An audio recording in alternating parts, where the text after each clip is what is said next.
dick rider soon. Ain't no more room left. So if you playing the dick ride, a little late.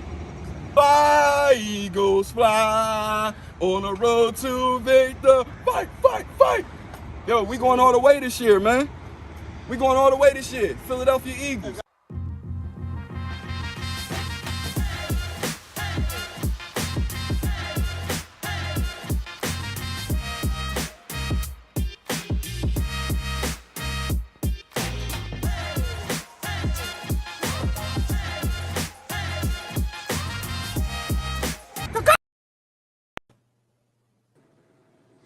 Happy Sunday, everybody. Welcome to the Philadelphia Eagles Game Day Special. I'm your host, Poppy Montega. It's your boy, Big Roll. What's up, Big Roll? We missing AOG again? Yes, sir.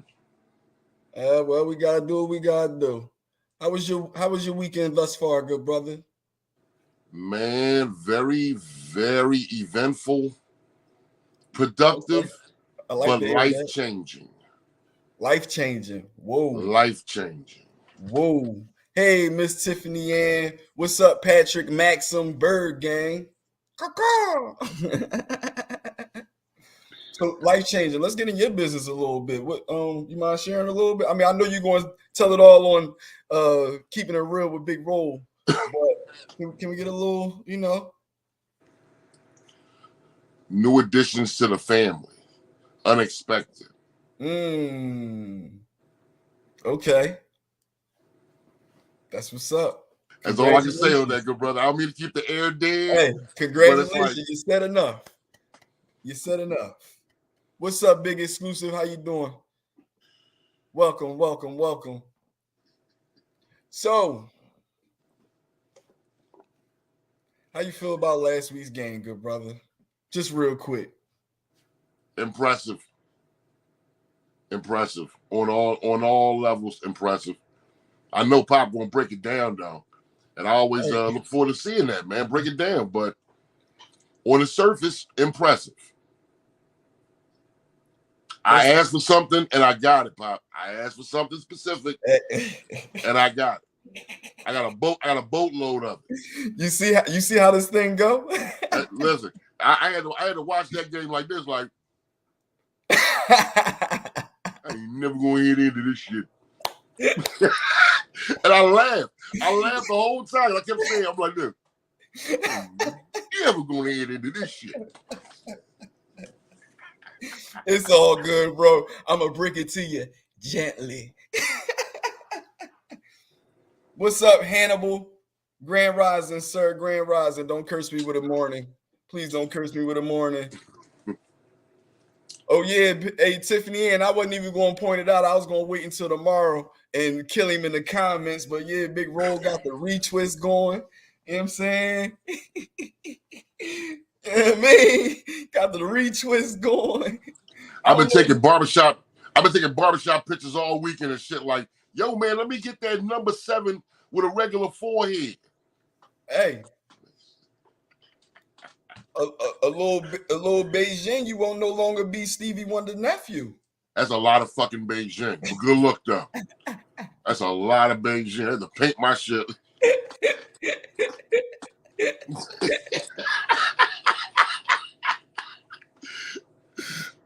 Well, once again, everybody, welcome to Philadelphia Eagles Game Day Special.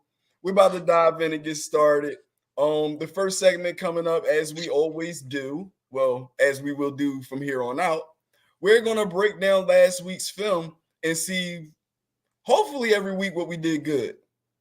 Because as of right now, we 3-0, and the team that make the least mistakes wins the game. So we're going to do it a little bit how we did it last week. We're going to get the film up. I'm going to break it down before we play it. We're going to go through it. You can pay attention to the markings that pop up on the film, but keep in mind, I may be pointing out something different than what was intended for that particular clip. Can we get the film up, please? Hold on. Stop it. Now, on this particular play, you'll notice Fletcher Cox and Hassan Reddick gets home. What I mean by gets home is they meet at the quarterback. And over the past few weeks, we was saying how the D-line wasn't quite getting home. They started getting some pressure, but they weren't quite getting home. Can we play this play and get to see what happened?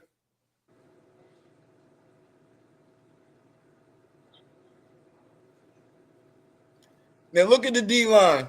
No pocket. Right in the person's face. They get to the quarterback and force hold up. Is this the right film? This is the wrong film. This is the wrong film. Reddick stayed at home on that play. Yeah, that's the wrong film. That was the Vikings film. We're supposed to be looking at the Commanders film. We're supposed to be looking at the Commanders film. But meantime, between time, while they try to pull that up in the back, let's talk a little bit about what we seen last week. The D-line, they gave you your wish. They gave you your wish. Here's a little known stat from that game. Did you know that by the time the Washington Commanders completed three passes, we had sacked Carson Wentz 6 times already? No, I did not know that. Keeping it real. No. By the time the Washington Commanders completed 3 passes, we had already sacked them. No, this is still the Vikings footage. We're supposed to be looking at the Washington Commanders footage. If you can't pull it up, it's all good. I'll just go through the notes. Okay, here we go. Stop it real quick. Fletcher Cox, who, for the people that don't know, he's the second Eagle from the left. And Hassan Reddick, who's the first Eagle, they meet at the quarterback. What's up, B? Welcome to the show. Play the film, please. Watch how they get home and disrupt everything that's going on for the Washington Commanders offense. And this is what we have to keep building on as the season goes on.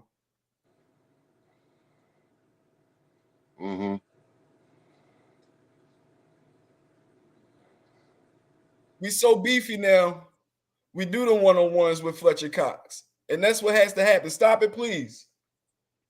On this particular play, who you see highlighted is someone that I want to point out, Mr. Edwards. Notice we show blitz here, but we only rush 4. And once again, we get home. What's up, top flight? Big exclusive. It's all good, baby. We working through it. It's our first season. We working through it, bro. Once again, notice that we show blitz, and we talked about this when I was breaking down the 8 in the box that you had asked me to break down a couple weeks ago. Yes, sir. Where, yes, sir. Sometimes we may show blitz and we'll back out and just rush our line in, and that confuses the quarterback. And that's what happens right here. We show blitz, but we only rush 4 linemen, and Hargrave gets home. Play the film, please.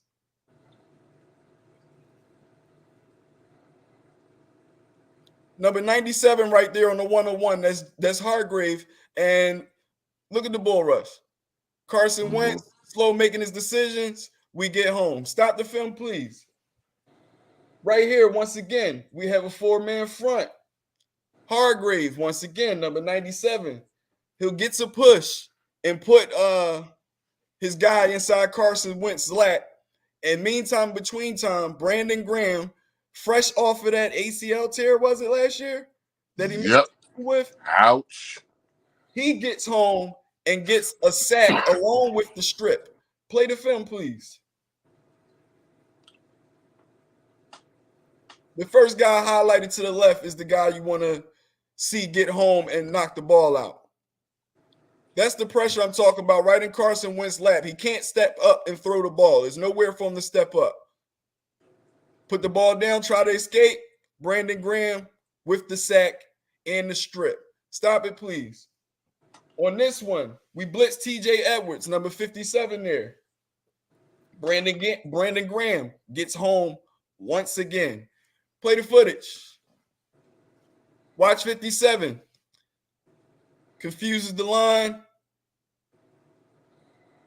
Leaves Graham out there one-on-one. One-on-one. And how many people you know are going to stop him one-on-one? Not a lot. This was all day. All day. So, what you think so far from what you seeing, Big Roll? Told you, bro. I didn't see consistent pressure the first two games. Mm-hmm. I asked for more pressure specifically from the D line. Mm-hmm. I got it. I want to sit there and not be that bad luck dude that always talks something negative about his own damn team. Mm-hmm. Only thing I'm asking though is Carson's notorious for holding that ball. For sure. Now we would have shit. We would have shit on Sunday. Mm-hmm. Carson's notorious for holding that ball. I hope that this plays out consistently over the rest of the season. Because if it does, we gonna hurt some people this season, man. Can I ask you a question before we go into the next part of the film? Yes, sir. Do you feel as though we've gotten better every week of the season thus far? Consistent improvement. Overall, across the board? Yes, sir. My man. And not to mention, the way they do preseason now, these guys didn't get a lot of time together. So they kind of just gelling. Again, which is scary.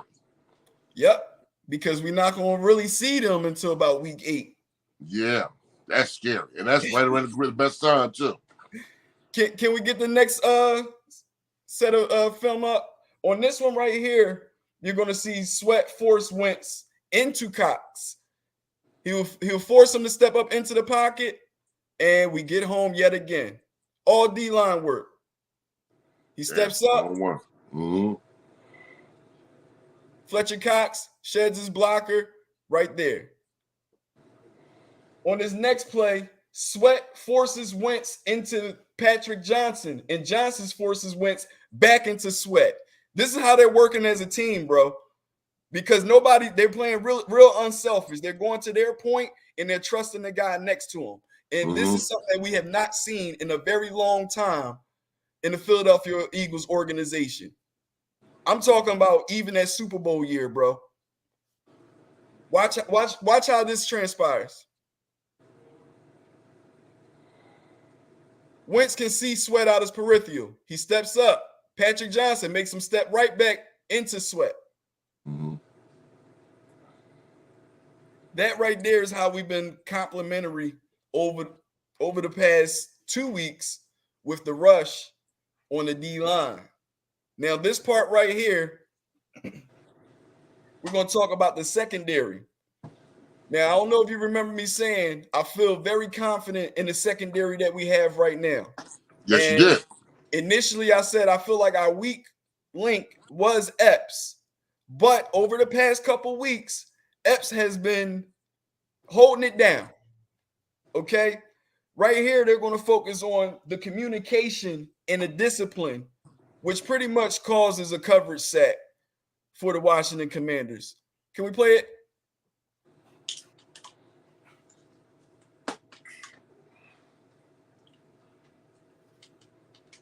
Look at the discipline. Everybody's doing their job. Everybody's doing their job. This is like a mesh concept right here. And those two guys right there, they communicate and pass off. They didn't stay with their guy. You dig what I'm saying? Mm-hmm. That comes from watching film and practicing. Coverage sack for the Philadelphia Eagles. On this next play, please. Stop it, please. Yo, Sean, what's up, good brother? What's up, Misty? On this next play, we show the blitz, and then we drop into man. Now, remember, Carson Wentz has not been getting better each year. Carson Wentz has been remaining Carson Wentz. And if anybody know him, it should be us. Mm-hmm. So, with all this pressure, because remember what I said, by the time they had 3 completions, we had 6 sacks. Mm-hmm. So, with all this pressure, we show blitz, we drop off. He's already shell shot. Look at the confusion. Play the footage, please.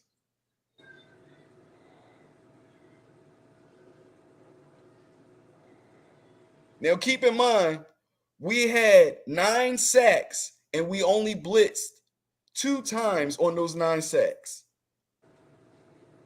which means 7 of those sacks came from the D-line getting home.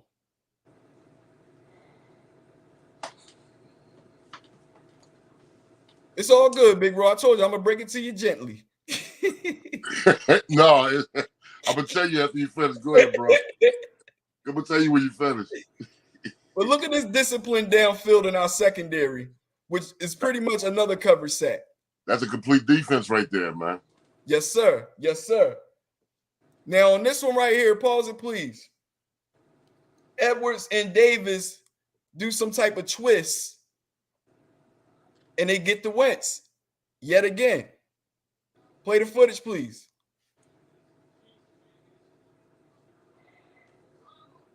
Who's that? Hassan Reddick gets home, gets the strip set. Stop it, please. Oh my goodness. We rolling today, huh? We rolling. Look how wide those ends are. Yeah. And that play was another angle of the last play. This one right here is Edwards and Davis twisting to get the Wentz. Edwards is number 57, and Davis is on the line. Let's play it.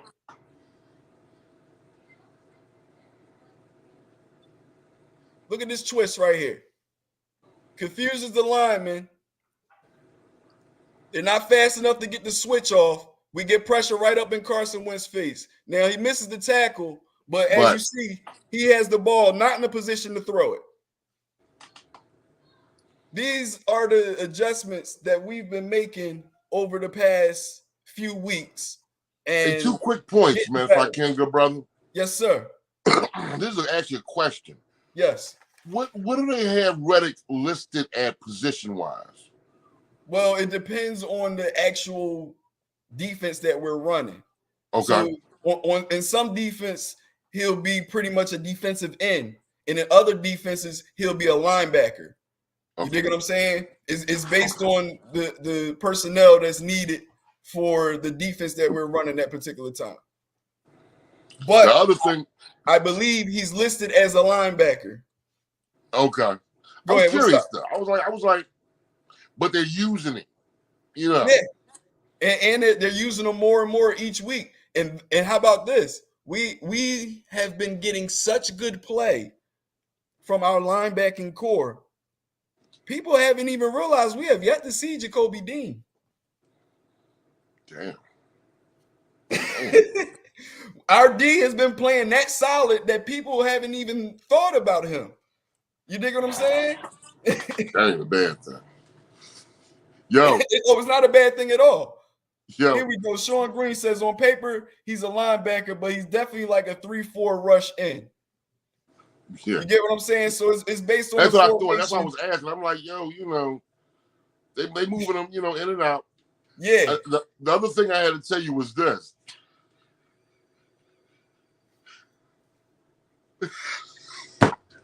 What's real dope is the way you and your man just set that up. Cause these plays look like yours. This is like these they look like some shit like, listen, I'm going to point this shit. Well, how about this? It's like it's your footage and shit.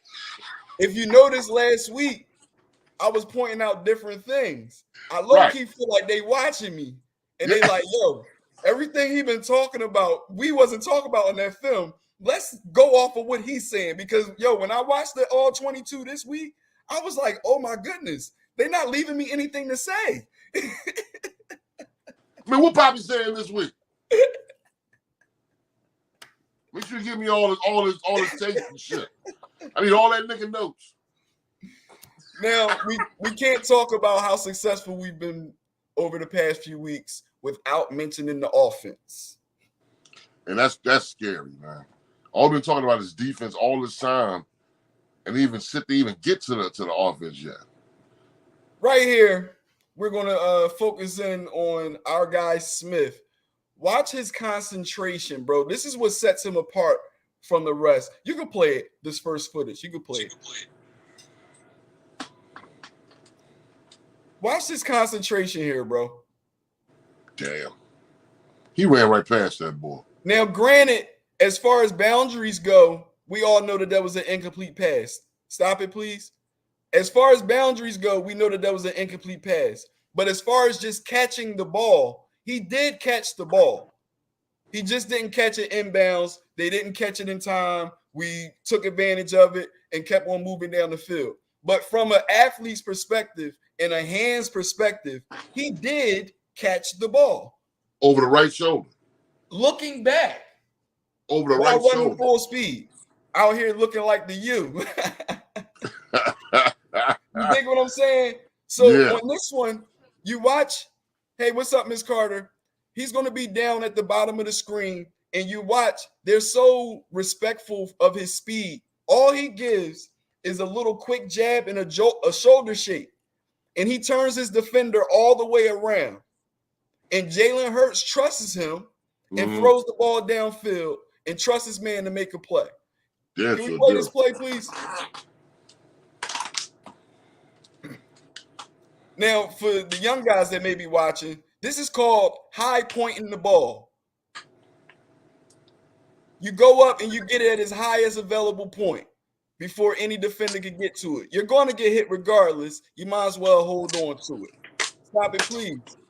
On this one right here, you'll notice him run a corner route, and before he even gets out his break, he calls for the ball. Grand Rising, Ms. Reynolds. Grand Rising, welcome to the show. He'll call for the ball right before he get out of his break because he already know that the defender is beat. He knew he had that ball. And this comes from being confident in what you bring to the field. 175 pounds doing it. Yes, sir. This is somebody who they said wasn't going to have much success in the NFL. I don't know if you remember, but I said the one thing I want to see from him this year is some yak. And we've been getting some yak from him. A lot of times he catch the ball and he goes down. He's going out of bounds. It's one of these acrobatic catches. But this season, we have been seeing Smith give us some yak. Watch this corner route and how he calls for the ball. And once again, to the young guys that's watching, he high points the ball. Play it, please. You might have to move us because he's at the bottom. Yeah, there you go.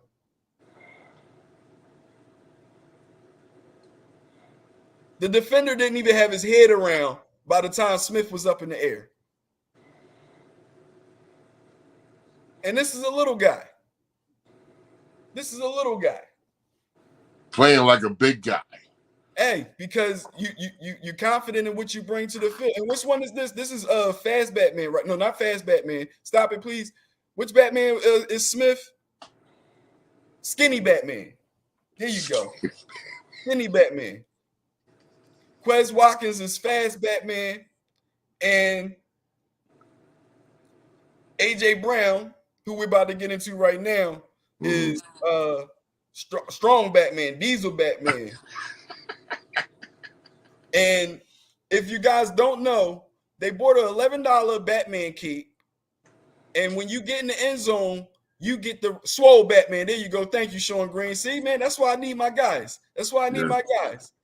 Swole Batman. Swole Batman purchased an $11 Batman cape, and when these guys get in the end zone, they go to the sideline and they wear the cape until another one, gets to the end zone. And the thing about it is they said something in the interview a few days ago where they said they feel like they're all number ones. That's why there's no Robins. It's all Batmans. It ain't no Robin cape. It's all Batmans.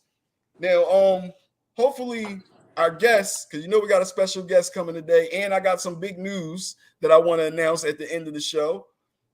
Our special guest should be getting in the back fairly shortly. That's going to be very, very, very interesting. This guy right here, man, very interesting. Mr. Donaldson, how you doing? Unity. Man, right here, we're going to talk about Swole Batman. The first play, go route, 50-50 ball. Jalen Hurts trusts his guy, and Swole Batman makes the play. Can we play it, please? Swole Batman.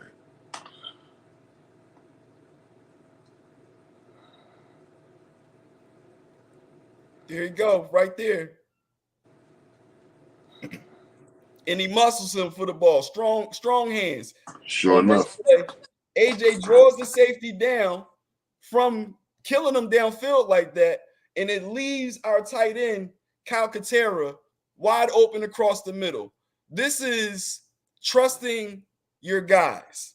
This is what happens when you trust your guys. This is what happens when your quarterback is making the right decisions. Things like this just happen. When you don't look for the big play just presents itself. Can we play it, please? A.J. Brown. Now watch the safety cheats to help with A.J. Brown because that's swole Batman. Oh, my goodness. Look at the tight end. Wide Cleared open out. across the middle. Cleared Wide out. open. And that was the safety's responsibility. That was the safety's responsibility right there. Now, speaking of tight ends, hold on one second. Mr. Donaldson said that was a hell of a catch. I have never seen such a complete receiving corps in all my years of watching Eagles football. I agree, Mr. Donaldson. And if you was here week 1, I said this is the most complete roster I've ever seen the Philadelphia Eagles have, from top to bottom, even better than our Super Bowl team. This last part of the plays right here, we're going to focus on Dallas Goedert, who Tony Gonzalez. Y'all remember Hall of Fame Tony Gonzalez, right? You better remember Tony Gonzalez. Tony Gonzalez is on the record saying that he is the greatest tight end in football right now. Dallas Goedert. And he's also slept on. Watch Dallas Goedert on this screenplay and how he takes it to the house. He does a little chip block. He allows the end to go. Oh, my goodness. Now, look at our O-line get out there in front of him. And he's a little good on his feet. You know what I'm saying? He gets there. I think this is the same play. You're going to show it again. No, I'm sorry. This is not the same play, is it? If it's not, this one is when they – oh, I'm sorry. Stop it. I'm sorry. I had a long weekend, people. We'll talk about that later on the Poppy Montega show. But this particular play that's about to be shown is the same play from a different angle. But what you'll see is we fake the run, and our left tackle pulls as if we're really running to the right. Dallas Goedert shows the block. He lets his guy go because the line is going down, and we just fake the run. Jalen Hurts pops it over the top, and Dallas Goedert does the rest. Just check him out here. Now, if you're the defense, you think, oh, they're about to run it to the right. Especially the tackle pulling. Exactly, especially with the tackle pulling. But he pulls it right out of there. Dallas Goedert next to his man go. Now you got the rest of the O-line leading the way. And there were some big athletic men. Hell yeah. Sexy Batman was out there, number 62. They said he's sexy Batman.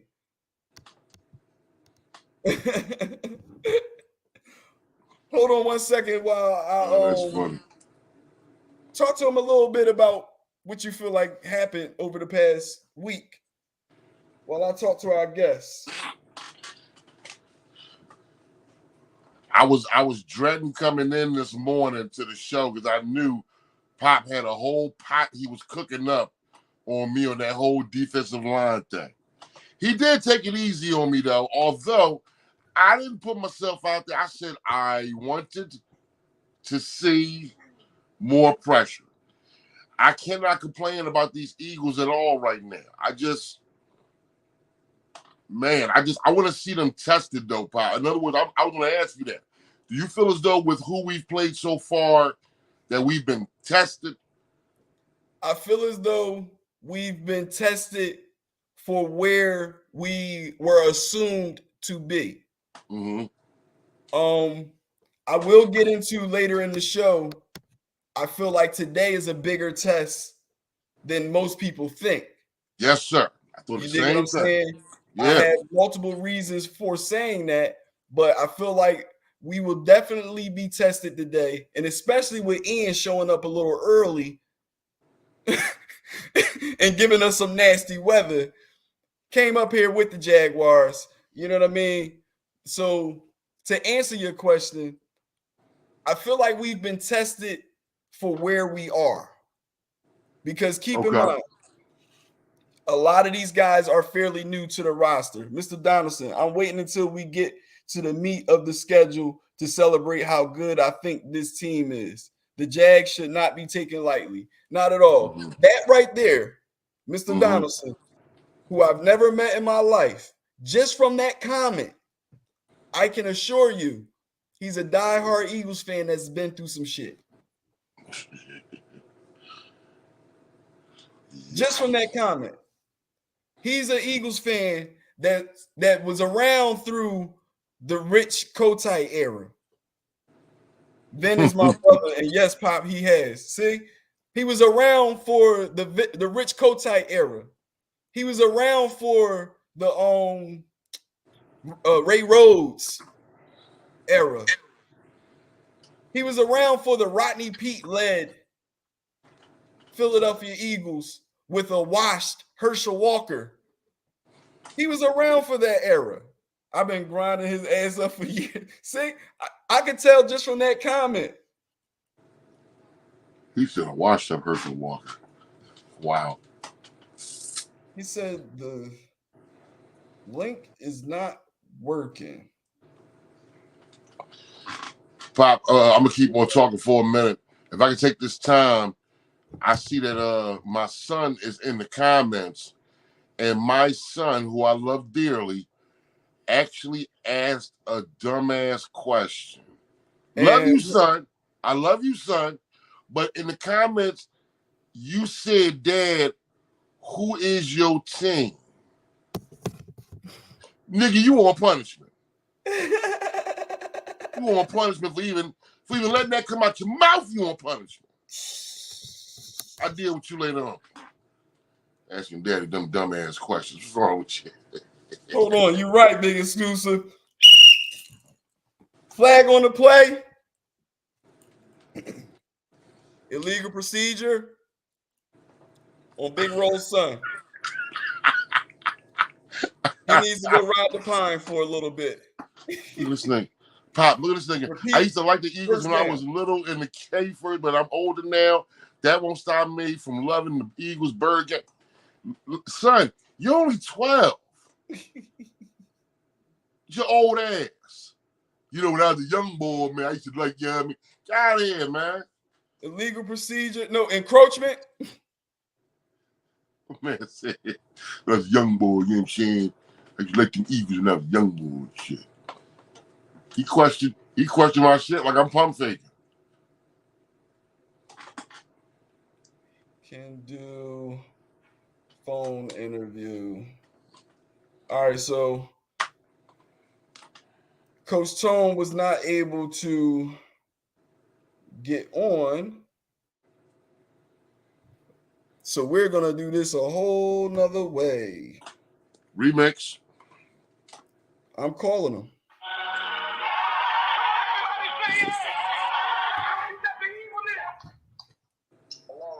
Coach Tone.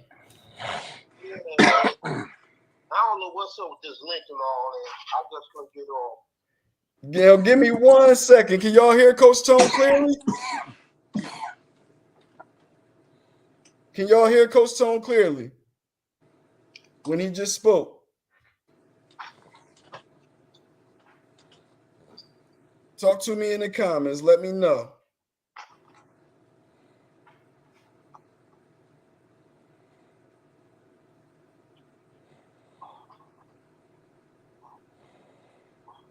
Okay. Well, have him speak again. Say something again, Coach Tone. Good morning, good morning, good morning. Can y'all hear me? Was y'all able to hear him just now? Yeah, all right. Miss Reynolds says she heard him. All right, and he's nice and clear. Now, Coach Tone is a speed and agility coach, should I say, Coach Tone? Or what? You can say performance trainer. Okay. Part of it with the umbrella underneath that. Okay. Coach Tone is a performance trainer. I've had the opportunity to be trained by him in the past. And it showed me the difference between playing football and being a football player, I took a lot of things that I learned from working with Coach Tone on the rest of my journey and pass it on to other people also for them to, be aided along their journey. Coach Tone has worked with some of your favorite athletes in every sport, not just football, although this is a football show. Two people that I do want to name, because this is an Eagles show, is Deshaun Jackson and LaShawn McCoy. Correct me if I'm wrong, Coach Tone. Yeah, you're a little wrong. LaShawn McCoy and Jason Avant. Okay, LaShawn McCoy and Jason Avant. My apologies. But once again, if you're an Eagles fan, that right there is enough for you to hear everything that this man has to say. Welcome to the podcast, Coach Tone. Appreciate it. Before we get started, I want to introduce my co-host, who's Big Roll. He holds it down with me every Sunday on the Philadelphia Eagles Game Day Special. We're going to ask you a few questions about yourself or about the Eagles. And after that, we'll just talk a little football, and then you can either hang around or if you have other things to do, we'll let you go. Sounds good. You want to start off, Big Roll? What's going on, Coach? You hear me, sir? What's going on, Coach? Can you hear him? Barely. Okay. I tell you what, we'll just reiterate this question for me, Poppy Montega. I got you. Ask Coach, what changes has he seen in the way the athlete has evolved over the years? Coach Tone, what changes have you seen in the way that athletes have evolved over the past few years? Physically. Physically. Naturally, with the supplements, there are more supplements now that are helpful to the body. Also, with the equipment, there's so many equipments that's available that guys can use to not only enhance their speed and agility, but also their strength. There are so many equipment that's out there that's available that wasn't here like 10, 15, or 20 years ago. And the other thing is, a lot of the trainers today get more innovative and what they do and how they do. And that in itself also enhanced the ability of the athletes today. Heard that loud and clear? Yes, sir. Appreciate that. All righty. You got something else for us, Big Roll? Take it over from there, Pop. I'll definitely come in on when I got your back. Okay. Coach Tone, as far as the Philadelphia Eagles go, are you convinced that this is the best roster that we've had in the organization's existence?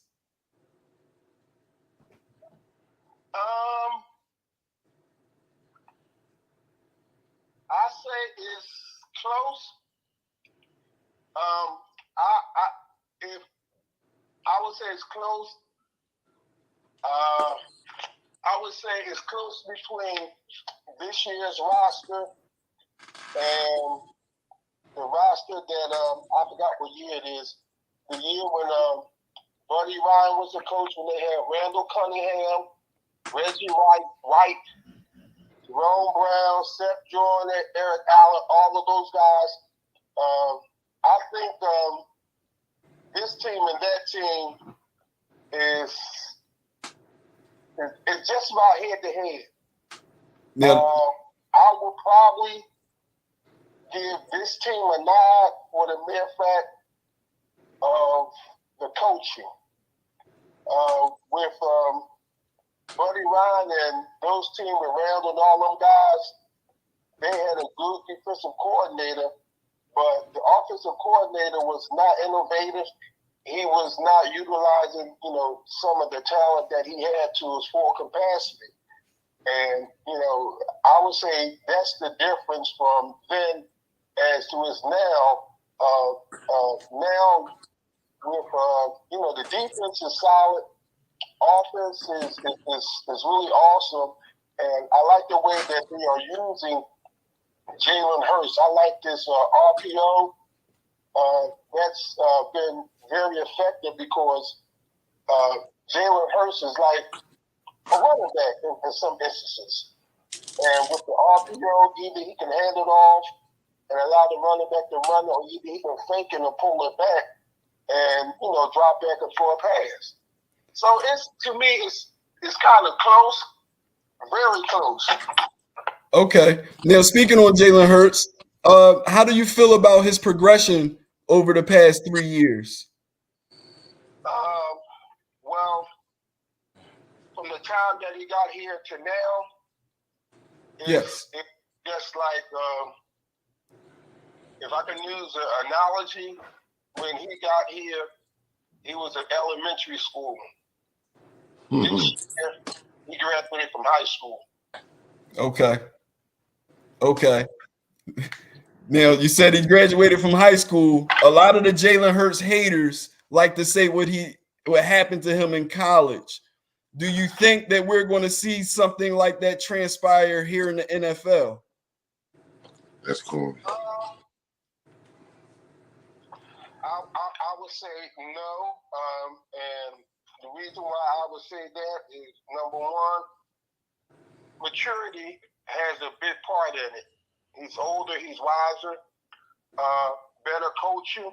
And then, he has teammates that will motivate him and encourage him. So, I don't see that happening. And you have to forgive me on this. But I'm going to speak my mind and I'm going to speak the truth. Oh, that's all we want. That's all we want, Coach Tone. Let it fly. The haters, like you say, are of a different persuasion. Read between the lines. A different persuasion because they don't think that we, as a culture of people, can run the offense effectively. Mm-hmm. And as you see over the years, the quarterback position has evolved. If you don't have an outstanding offensive line, you better know how to scramble. And as you can see how the quarterback position has been evolved, you look at Jalen Hurts and you look at Lamar Jackson. What's the common thing that those two have in common? They could get up out of there. Exactly. And not only that, they bring more excitement to the game. Yes, sir. A stand-back quarterback that stays in the pocket, that's what a lot of those people want. But that's going to be almost like a dinosaur. I strongly agree. Like a dinosaur. Big Ro, you got something else? Yes, I do. As Coach Tone, on what level does he feel he gets the best response from players, coaching them? Coach Tone, Big Ro asks, on what level of player do you feel as though you get the best response as far as when you're training and coaching players from all different levels, from the little guys all the way up to the NFL guys? Who gives you the best response to your coaching and your training? Now, that's almost like a two-part question. Okay. And the reason why I say that is I train elementary, middle school, high school, college, and pros. I train athletes of my persuasion, and I train athletes of a different persuasion. So how do you want me to answer that? I want you to answer it from just the pure athlete. Neutral coaching. Yeah. Despite the complexion for protection, us athletes, we say, oh, he got that dog in him. You know what I'm saying? And anybody can have that dog in him. You know what I mean? So we speak from that perspective. Like I said, I have trained the whole spectrum from, like I said, elementary to the pros.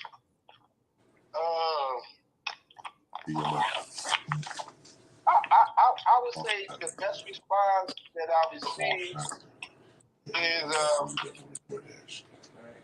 on the high school level. Do you have a theory on why that is?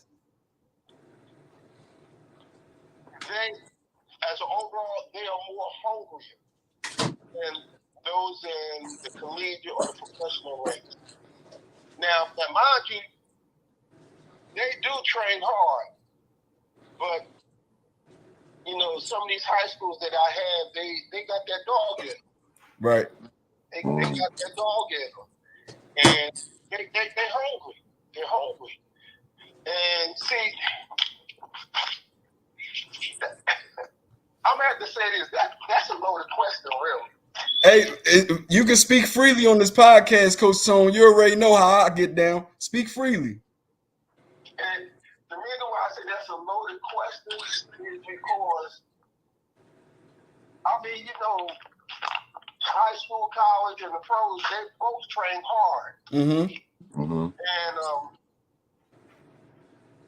naturally, you're going to have some in the bunch that's not going to, have that dog in them, but they'll still train. Uh-huh.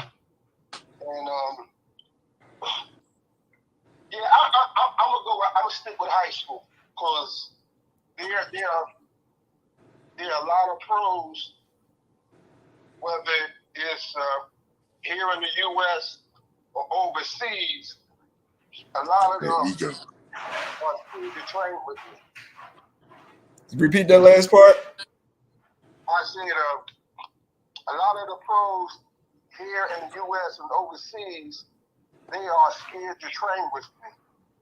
Oh, wow. Yeah. That's the word that I got from one of my guys. Well, I can tell you this much from an athlete's perspective to the people that's listening right now. Remember I said Coach Tone was the first one that helped me realize it's a difference between someone playing football and a football player. You dig what I'm saying? And one of those things that I need to put emphasis on is he's the first person I worked with that made me blow chunks from training. But after that particular day, it felt easier to train. It felt like I had a little more in the tank than I did before I blew those chunks. And I had never been pushed to that limit. You dig what I'm saying? So that was just me. I think I worked with Coach Tone maybe 2 or 3 times. So I can very much see and it was a group session. So imagine a small session where it's 4 or 5 guys. Because I'm pretty sure you do private sessions too, right, Coach? Yes, I do. You dig what I'm saying? Now, when I worked with him, we was out there probably about 12, 15 deep. So I can imagine people being afraid to work with you, Coach. We got a couple questions from the viewers in the comment section. In the comment section. Right now, if you do have any more questions, right now is the time to ask before we let Coach Tone go. The first question that we have here, Coach Tone, is how do you feel the game has evolved? I'm sorry, how do you like the game evolving from run first league to a pass heavy league? Like, how do you feel about that? Excellent question. Well, from a run standpoint to a passing? Overall, how do you feel about the league going from run heavy to pass heavy? I love it. It's more exciting. It's more exciting to me.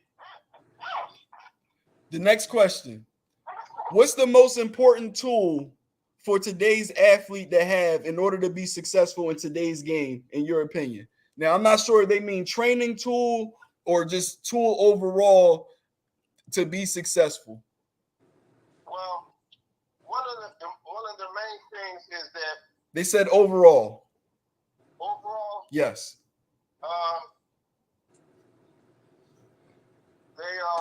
their mental capacity. The reason why I say that, perfect example, Ben Simmons. Ben Simmons is one of the generation athlete, what he brings to the table. But his biggest flaw is mental. And here's the problem. The problem is that a lot of these AAU organizations, when you have a talented athlete such as Ben Simmons, you know, they go above and beyond as far as praising them. Nobody is, all right, he's good, but where's his weakness at? Now, everybody, even a blind man can see Ben Simmons' weakness. So we know his weakness. Now, if you saw that weakness as he was coming up, it's good to, praise somebody when they're excelling, but in order for them to get better than what they are, they have to work on their weaknesses. Mm-hmm. They didn't do that. And with that being said, I fault the Sixers mainly for all of that.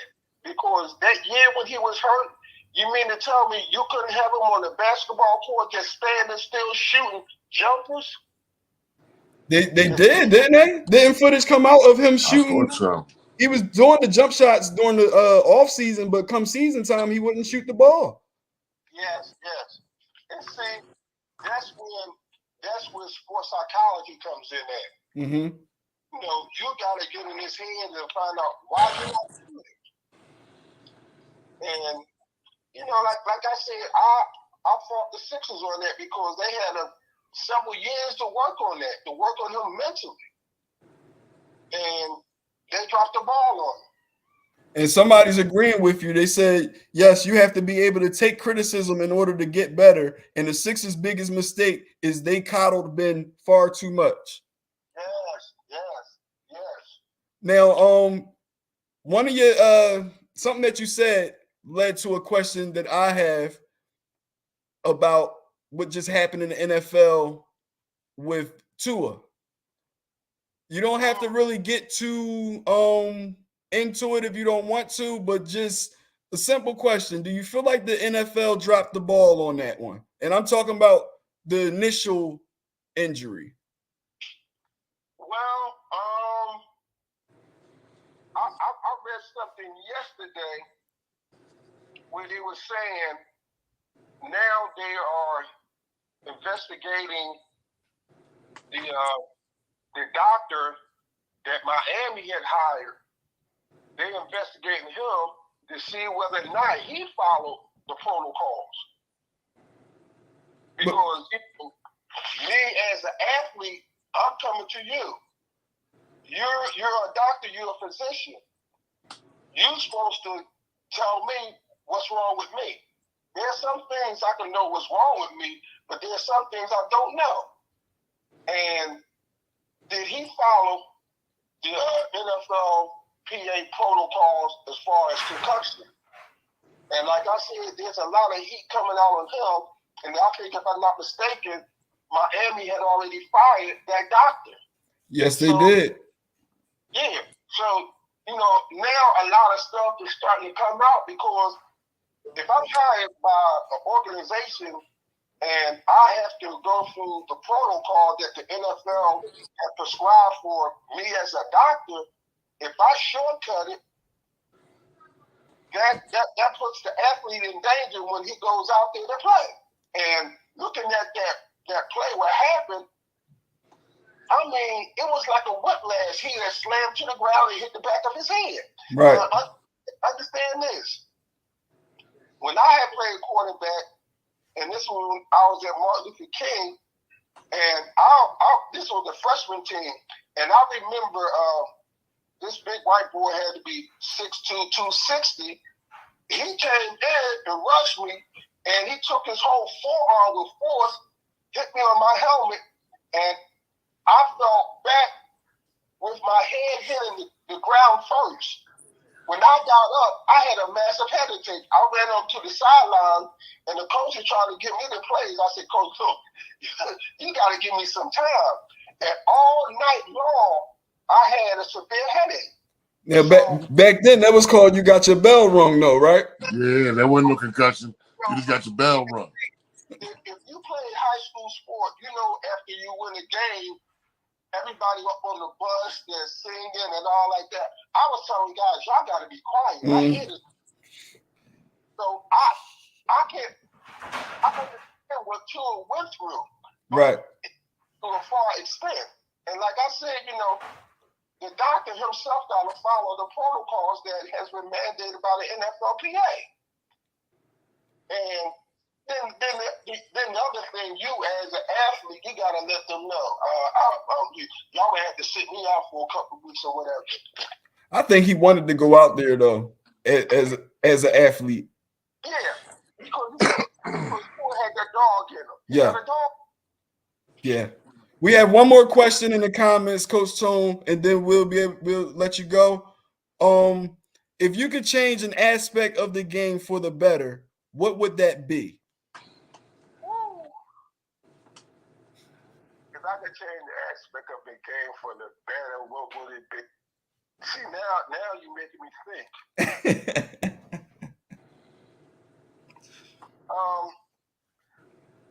Okay. This popped up in my mind. Okay. I will go back to the old way of kicking off. I will move it back 10 yards. Make the game more exciting because now when they got in now at the 40, just about all the kickers are kicking it back into the end zone. Wow. I want to see some excitement. I want to see that kickoff return and get the ball at the goal line of the 5 or the 10 yards and see if they can run it back. Bring more excitement to the game. Now, I'm going to play devil's advocate on that, Coach Tone, because one, I do agree. But two, we understand, well, to my understanding, they changed that rule to make the game safer.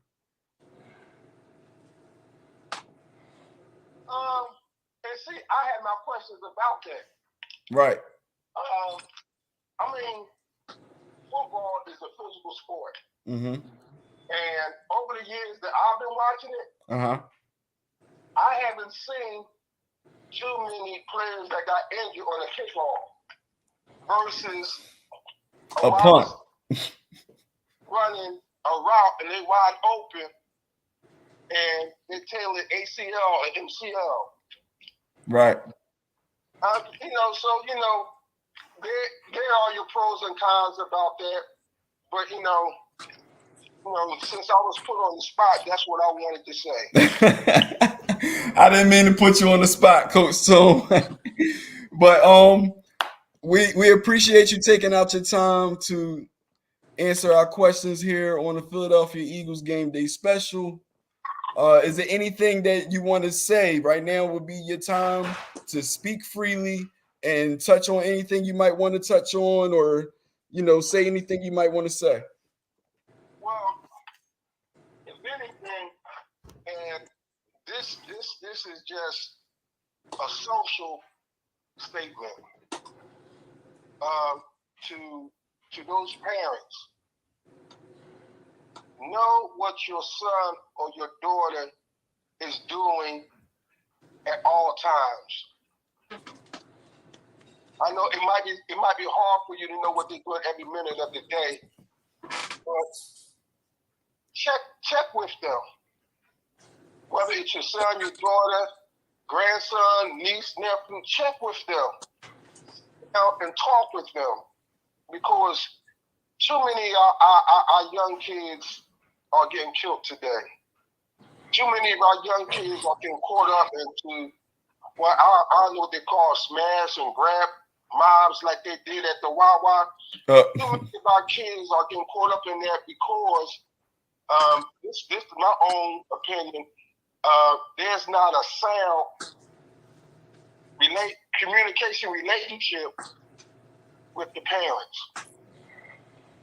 And in order for us to continue to allow our kids, sons, daughters, grands to participate in sports, we got to know what's on their mind, what they're doing, and even know who their friends are. And, somebody said, well, you can't choose your son or your daughter's friends. I disagree with that. When my son and daughter was coming up, I was skeptical of who they was with because assimilation being on association. And I wanted my kids to be around kids that have good manners, polite and all like that. So what I did, I started a track team. And when I started the track team, basically all the kids that were on the track team came up from the same environment. And today, they are some of the closest friends that they have. And when you have kids that was growing up that are with the same mindset, they're not going to pull you out of your character and have you doing something that is illegal. So, I would say to the parents, be careful of your kids and who they be with, even if they're not your kids. They talk about a village raising kids. And, I don't want to say too much, but. Go ahead, Coach Tone. Everybody agreeing with you heavily in the comments. We can adjust. Go ahead. Keep preaching. Over the 30 years that I have been training, I have trained anywhere from maybe 1,500 to 2,000 people. And one thing that I constantly do when I train the kids, I constantly pray that God will watch over them and keep them. And to this day, 30 plus years, I have yet had a kid, whether it's boy or girl, to be locked up, to be caught in drugs and whatnot, or to leave before their time. And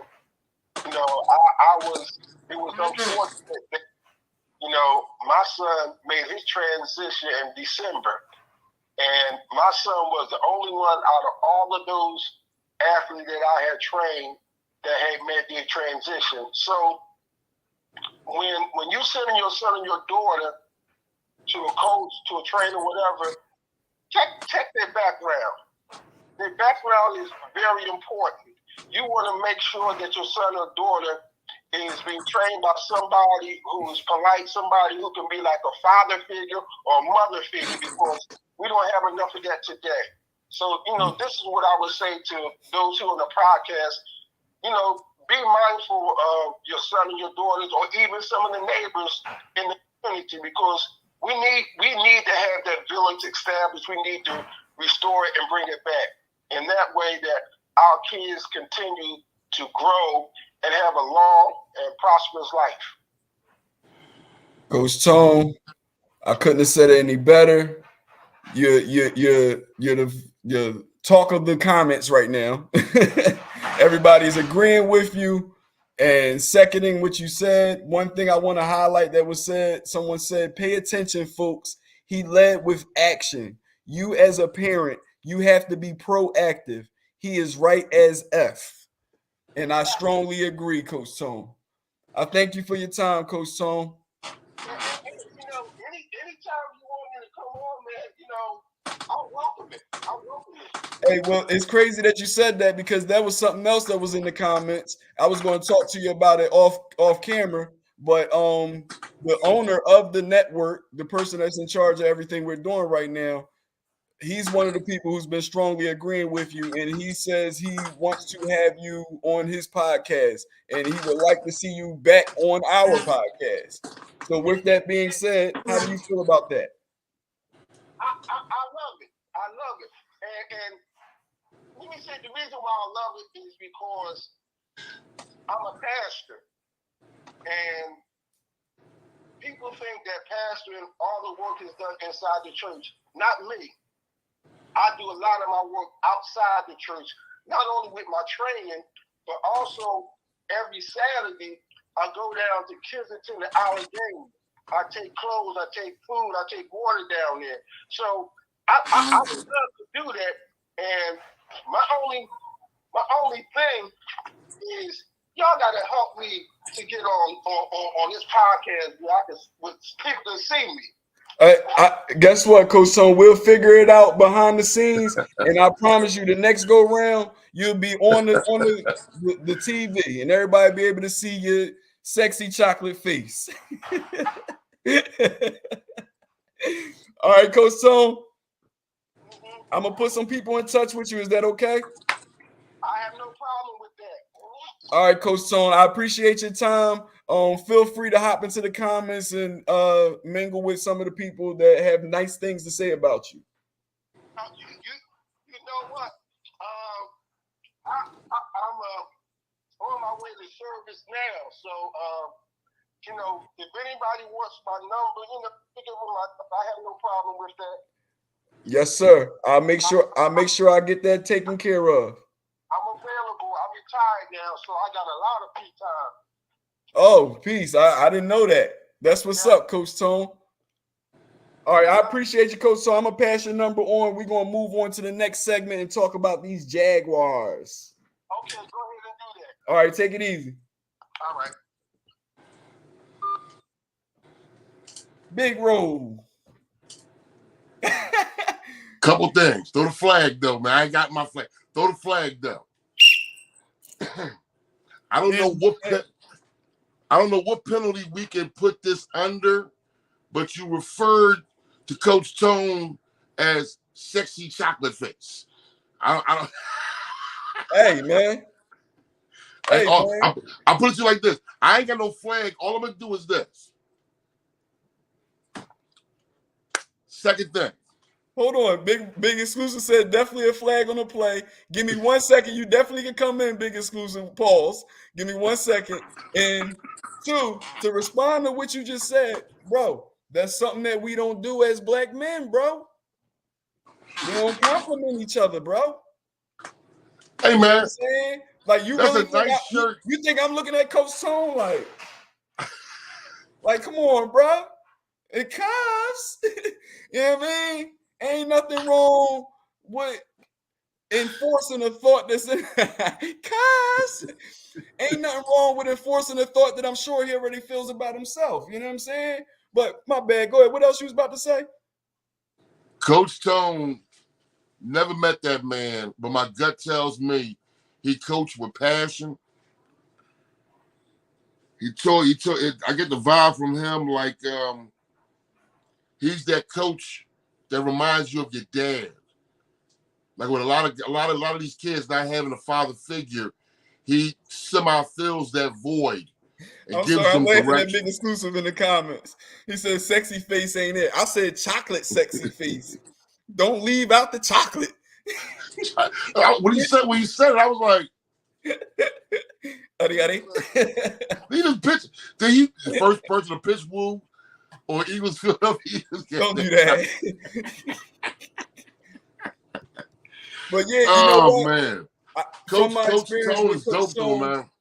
From my experience with him, bro, he'll definitely tell you about yourself. You dig what I'm saying? He'll definitely tell you about yourself. And the thing, when you work with a trainer, bro, it's crazy how they know your limit. They could just meet you and they can tell when you got more left and you like, I can't go no more. Give me one more. Give me one more. Nope, that wasn't good enough. Give me one more strong one. Before you know it, you done did 7 more. You dig what I'm saying? He's one of those coaches that'll get it all out of you. I compliment the bros all the time behind their back. I need to do it more to their face, though. Real shit, Big Exclusive. Art Robinson with the star. I'm guessing you mean Cowgirls? And we don't do that. Kristen Reynolds in the comments cracking up at chocolate sexy face. Art Robinson said, my brother roll. Now Hey, yo, Art, what's good, man? Hey, yo, man, can we hold it down for Shannon real quick? They've been coming at my man neck about his beard being a struggle beard. Hold Hey, up. Sam. We about to bring him in. Come on, big exclusive. Right now's the time. Talking about my man got a struggle beard and shit. Fucking Bianca Monroe coming at my man neck. First of all, BB ain't fit for that, right? Say that again. But listen, I can't come on camera because I'm all fucked up, to be honest, right? It's early. I woke up late, but I had to show up for my brothers. But real quick, man. First of all, let me give y'all some flowers real quick. Like, roll, bro. Like, I appreciate you, and I compliment all the hard work you've been doing for the network as being one of the flagship shows, pulling double duty, doing the Eagles Game Day special show every Sunday. Salute to you, bro. We talked yesterday, and you put a couple things in perspective for me. Poppy, bro, I got to give you your flowers because the creativity that you bring to the network and the sheer fact that you do a show, you pull double duties on Sundays, you constantly doing like shit for the team as far as graphics, encouragement, and more importantly, just showing up, man, and educating. I super appreciate you.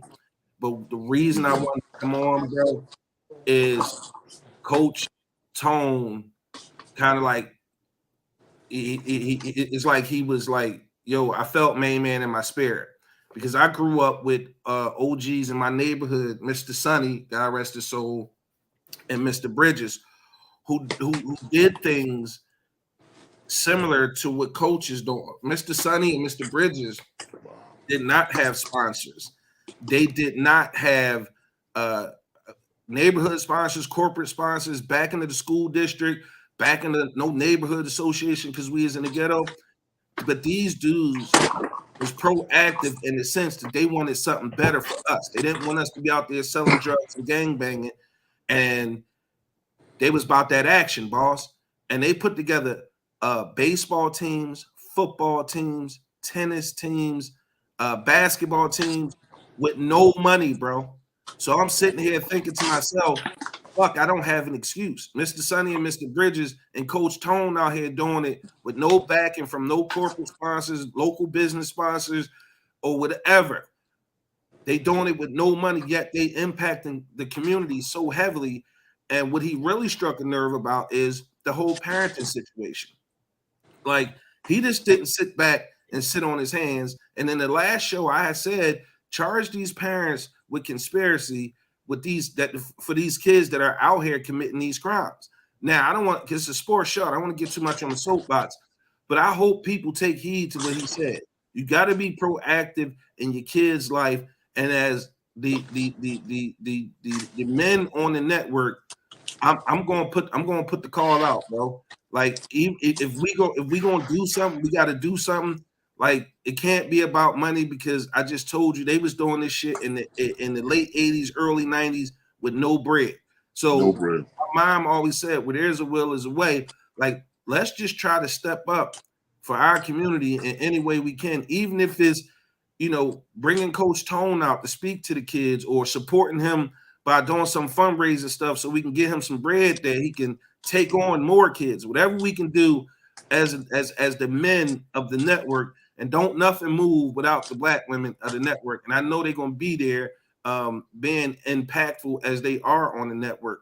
So, like, I'm putting the call out to the fellas and the men and women on the network. I think it's 11, 12 of us right now. So let's just make an effort to take on something and execute and be proactive. I appreciate y'all letting me come on, man. Like, y'all killing it. I don't know where OG is, but shout out to the angry OG. Pop, roll, keep crushing it, man. Eagles Game Day special is my favorite show of the week, and that's even above my show. I'm not even an Eagles fan, so fuck the Pigeons, and I'm out before y'all kick me out. All right, bro. Peace. Thanks for the kind words, man. Thanks for giving us flowers, man. Like, that's something that spins off of what we were talking about before we brought them in, bro. As men, we got to start, saying those positive things to each other and to each other's face. You know what I mean? A lot of times, the only time we speak passionately to each other is when we disagree. You know what I mean? But although we're a little bit behind, we still gonna be able to finesse this. I just want to touch on a few things before we move on to the Jaguars. The Philadelphia Eagles beat the Washington Commanders 24-8. Jalen Hurts was 22 for 35 for 360 total yards and 3 touchdowns. Devonta Smith had 8 catches for 169 yards and 1 touchdown, and those were career highs for him. The defense, 9 sacks. Those are things that I wanted to highlight about last week before we move on to this week, or should I say today, a few hours from now. A few hours from now, we have the Jacksonville Jaguars coming into the link to face the Philadelphia Eagles. I'm sorry, should I say the flaming hot Philadelphia Eagles? Jalen Hurts, first quarterback in history to throw for over 900 yards and such and such. I don't remember the last part of that stat, but he's the only person in history, even over Lammy Jackson. Like I said, Lammy Jackson. Let's go Birds, Khadijah Sams, Christine Reynolds. Salute. Big exclusive going boo us. It's all good. In this game coming up against the Jaguars, one thing that I want to say to Eagle fans, because y'all know, I'm going to tell y'all what it really is. Do not take this team lightly. I feel like we will be tested today because, one, you got Doug Peterson coming back. Two, I don't know if y'all familiar about this quarterback that they have, but until he came to the NFL last year, he hadn't lost a football game since he was 12 years old. God damn. God damn. Bro, biggest who said what you eating? It better be something Philly, where I am from. Duncan. D&D, baby. Duncan. So yeah, this Taylor Lawrence, I believe his name. If I'm wrong, correct me. You know what? I remember Big Exclusive said we only got 11 or 12 people in. Can we get some shares? Shares, people? Can we get some shares? But between time, Sean Green said it might be the best offense we see this year, the rest of the year. Yes, we will. Doug knows us. Doug gonna have them boys ready to go. That's a great stat, Trevor. Grand Rising, Miss Booker, my cousin right there. Grand Rising, big cousin. But yeah, Trevor Lawrence, until he came to the NFL, he hadn't lost a football game since he was 12 years old. We know they had, Urban Meyer as the coach last year. And if you know about him, you pretty much know why the Jaguars sucked last year. Now, Doug Peterson, we all know. Hold on one second. My dogs is moving too much. Hey, Misha. Yo, chill out. They can't hear me on live. As I was saying. Leave me alone, big bro. Trevor Lawrence going to pick us apart. I hear you, Big Exclusive. They're going to give us a run for our money, but we're still going to take the win. I agree, Miss Reynolds, but here's what I'm afraid of, because as Big Exclusive brother stated early, a lot of us have been fans for a long time, and we tend to do certain things in certain situations. We tend to get too sentimental when certain people come back. Doug Peterson is coming back. He personally said, please don't boo him, but I don't think he was going to ever get booed. He wasn't. But it's Philly, so you don't know. Well, I mean, it's Philly, so we're loyal. We're logical, but we're loyal. And one thing Doug Peterson bought us was one of these. a ring. You dig what I'm saying? So, with that being said, I don't think he was going to ever get booed in the first place. Now, some people, like I see my cousin saying he might get booed. There may be some booing, but guess what? I think that's when they'll be booing the Jaguars. I don't think they're going to boo Doug. Doug was fired. He never wanted to leave. He was an Eagle. He was a part of the Eagles organization twice, once as a player and once as a coach. You dig what I'm saying? But I just don't feel like we should take them lightly. Their offense is on fire right now. Their record is a little deceptive because they're 2-1. We are 3-0. We haven't been 4-0 since 2004, which we all know that was the year we had Terrell Owens. Hey, Bishop, hush. And we went to the Super Bowl that year. Our defense has been playing better and better, as we spoke on earlier in the show. Our offense has been gelling a whole lot more. We're getting a lot of different players involved. If I know my football the way I feel like I know my football, we will see a lot of running the ball from our team today. Now, who's going to be the running back to shine? I personally believe it'll be Kenneth Gainwell. You like Gainwell? I personally believe it'll be Gainwell. But overall, I think we're going to rush the ball heavy today. I feel like we're going to keep the passes short. We'll take a few shots downfield to keep them honest, but we're going to keep the passes short. And our offense won't put up as many points as they've been. I feel like this will be the first game that we will score below 20 points. I feel like this will be the first game that we score below 20 points, but I also feel we will win the game. As for the Jaguars, I feel like our defense has to look out for – let me rephrase that. Our defense has to focus on the middle of the field this week.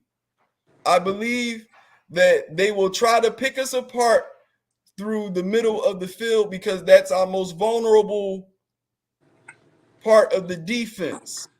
Our secondary is pretty solid. Our linebacking core, they have been playing pretty solid, but from an athlete's perspective, they don't really got too much hips. You dig what I'm saying? The whole changing directions and going this way and coming back this way. Our linebackers, they hips ain't the best. You know what I'm saying? So with that being said, I expect a lot of action in the middle of the field with the tight end, with the wide receivers meshing and crossing, with play action and the running back turning around and popping where the middle linebacker was once standing at. I think we're going to see a lot of that going on if the Jaguars choose to continue to throw the ball because we don't know how nasty the weather is going to be. Big Roll, anything you'd like to add? Not a goddamn thing. Not a goddamn thing, boy. You make this shit real easy. I'm sitting there like, oh, okay, okay. Let me hold on. Let me contribute some shit. I'll tell you something right now. As frustrating as it was with Andy Reid, I was an Andy Reid fan, never got a chip. Doug come in here and do something nobody else did. Do not boo Doug fucking Peterson. That's coming from your boy Big Roll. You do not boo Doug. Doug, the only reason why we were celebrating all up and down Broad Street. And he shouldn't have been fired. So I don't want to hear nobody saying, okay, you don't like Doug, cool. You don't fucking boo Doug, though.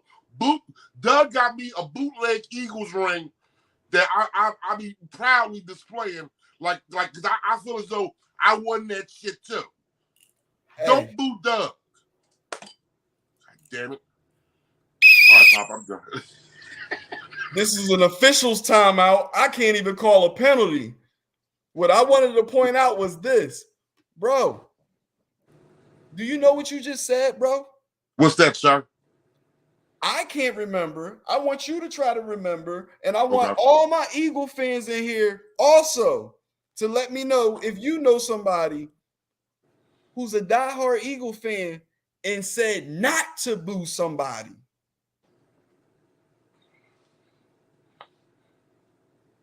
This is the first time I've ever heard that. And if somebody would have told me that, yo, could you imagine an Eagle fan telling y'all not to boo somebody? If somebody would have said that before this perspective got in my mind, I would have been like, hell no, we boo everybody. But I actually agree, bro. Because let me tell you something sentimental about this Doug Peterson. For me, a sentimental attachment I have to Doug Peterson. If y'all watch my football show when we talked about the Turf Monster, and that's been coming up a lot lately again. I saw that, yeah. My memory's shit. Yeah. But I said to y'all, my love for football came when I was pretty much like 4 or 5 years old, hearing my dad hooting and hollering in the other room, wanting to know what he was hooting and hollering at, and finding out we was rooting for the green team. Being so young, I didn't understand the difference between Kelly green and dark green. So a couple of times I may have been rooting for the Jets. But as I got older, I narrowed it down to the Philadelphia Eagles, who I thought I was rooting for whenever I may have been rooting for the Jets too. And I'm saying this to say, me and my dad, I want to say, watched every Eagles game together up until about 2010. I'm talking about since 1988, around the time of that roster that Coach Tone was talking about. I believe the roster he was talking about was 91's roster, right before Jerome Brown died in the car accident and Randall Cunningham suffered from that catastrophic injury that changed the course of his career for the better, but not if you were an Eagles fan. I'm saying this to get to the fact that Doug Peterson, although my dad wasn't here to see it, brought us our first Super Bowl. And I can't speak for all the other fans, but I literally had been waiting all my life up to that point for the Philadelphia Eagles to win a Super Bowl. And if I'm being honest, as an Eagle fan and with the state of Philadelphia, it started getting to the point of, will I live to ever see it? So with that being said, I would never in a gazillion years be caught booing Doug Peterson. That's just my take on it. So I strongly agree on what you just said about y'all bet not boo Doug Peterson. Hey, Pop. First of all, man, that was a touching story you said about your dad, man. I can definitely relate to that, man. Very touching. Second of all, I got another one. I got another former Eagle who I would never boo when he went somewhere else. Damn, bro, I can never boo Brian Dawkins. Oh, yeah. I can never boo Brian Dawkins. But I think that's an unwritten situation. I don't think you could tell people not to boo Brian Dawkins, only because some people feel some type of way that Brian Dawkins just ain't take the pay cut and stay in Philadelphia. yeah, they did so too. You dig what I'm saying? Now, we know Philadelphia don't like to pay people over 30. Facts. They paid Dawkins until he was about 32. At that point in time, they said, Mr. Dawkins, you lost a step. We would love to keep you here. We'd love to keep you here, but we want to pay you a little less. Brian Dawkins knew he was still playing at a high level and could get the money that he very well deserved. I don't think most fans would disagree with that. And he went to Denver, to finish getting paid. I don't think he went there to win. I think he went there to finish getting paid. Because of financial structure. Yeah. Cousin said, you better not boo Brian Dawkins. No pay cut. For shizzle. shizzle. I guess we're gonna go into the segment of football for dummies. We're gonna skip that other one, or you want to touch on the games? What you got for dummies, sir? I was going to ask you. I'll let y'all come up with the football for dummies. Did we talk about penalties yet? Which penalties? I'm not gonna say all of them. Maybe the basic ones. Like, in other words, what's a basic penalty? Offsides. Offsides. I'm pretty sure people know what offsides is. I could be wrong. Is there anybody in the comment who doesn't know what offsides is? I got a story about Doc. I met him one day in Cherry Hill at Chick-fil-A, and he stopped to say what's up to me and my daughter. Only had one at the time. He bought our meal and took a pic. I lost in an old phone, but he'll be the only bird I like. Sound big exclusive for a Dawkins jersey. A big exclusive. How about this? And this don't got nothing to do with Brian Dawkins. I was 6 years old going to the Germantown YMCA. I went to the sports camp. We had went to Lehigh Valley to the Eagles training camp. And when the players was getting off the bus and walking through the line to go into the facility to get ready to come out and practice, it was a whole bunch of people there. And I'm still little. So imagine how little I was at 6, okay? My camp counselor, all I remember him as is Jay, and he stayed with a pair of fresh Jordans. Jay may be every bit of 50-something now, but he was strong, he worked out, and he seen I was, you know what I mean? And I was one of those kids, I always talked about the Eagles. They probably got tired of me talking about the Eagles. He picked me up, stepped over the line where the players was walking, and put me down. Security came up to get us, and Reggie White, Clyde Simmons, and I believe it was Seth Joyner stopped security and signed a piece of paper for me, which I no longer have, but it meant so much to me at the time. Football for dummies. Talk about why you need a head coach, defensive coordinator, offensive coordinator, and I want to share a story too. Go ahead, good brother. I want to share a story too. Go ahead, short yellow bus. I go back to more about myself. Pop, I ain't never been physically intimidated by another man. Not ego. I've never come across another human being that I was like, except for one time. One time, good brother. You know I used to be up bouncing down South Street, 4th and South, Copa Banana, 25, 30 years. We used to get frequented by a lot of celebrities, including the Philadelphia Eagles. Birds come through. Donovan just started. No, he didn't just start.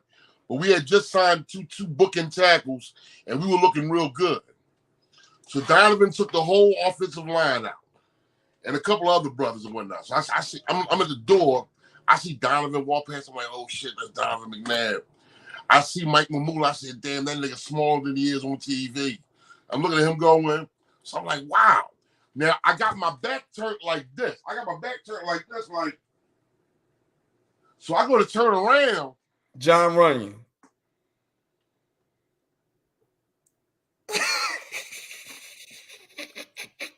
Pop, you see where my shoulders stop at? You see where my shoulders stop at?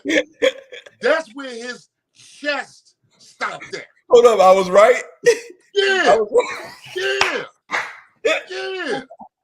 Yo. And then you had his arms. Right. You see where my hand is at, nigga? You see where my hand is at? John Runyon is a big man, bro. That's the area between his titties and his navel. It was right here. I'm sitting there looking at the nigga titties like, and then I looked up, and John Runyon got this big ass Ford Excursion head. Like this nigga head is huge. He was, Like he definitely drive an F-150. Yeah. And at the time he was young, so he like, I'm like, God. Like that guy man. drives an F-150. I'm sure of it. I ain't never been physically intimidated by no man, but here's the crazy part about it. It wasn't Runyon that I was intimidated by. It was Michael Strahan. Because of what he be doing to Runyon? He used to toss that boy around like, you know what I mean? Like, I used to watch. Like, I remember my dad would be in the kitchen cooking, and he like, what play is it? I'm like, Dad, it's 3rd and 16. The Eagles in shotgun. All right, well, let me know what happened. And then they show one-on-one. They show straight hand. Just, I mean, he used to maul John Runyon, man. Like a bear and a chicken and shit. I was like,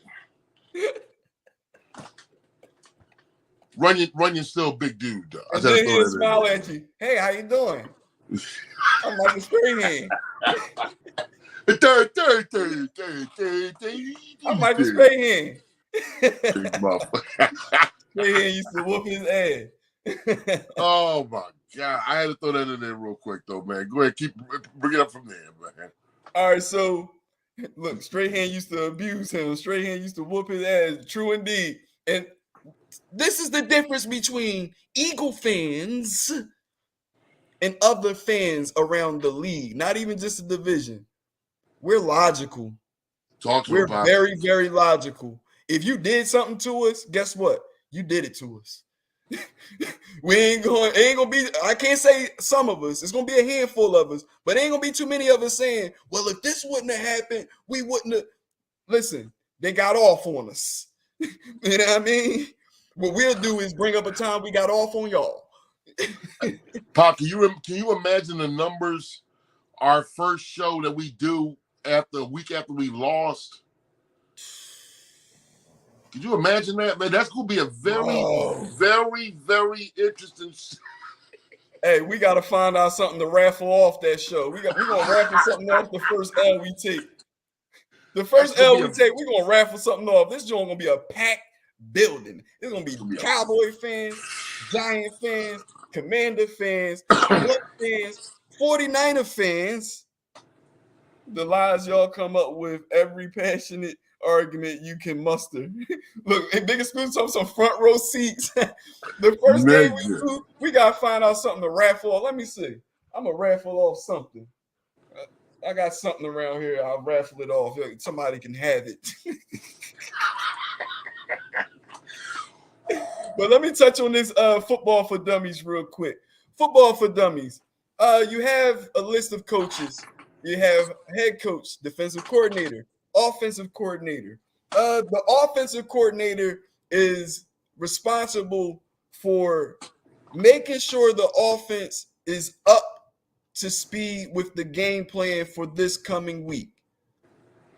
He also may be in charge of calling the plays depending on which team and which system is going on. Mm-hmm. Defensive coordinator does the opposite for the defense. They assist with the film watch.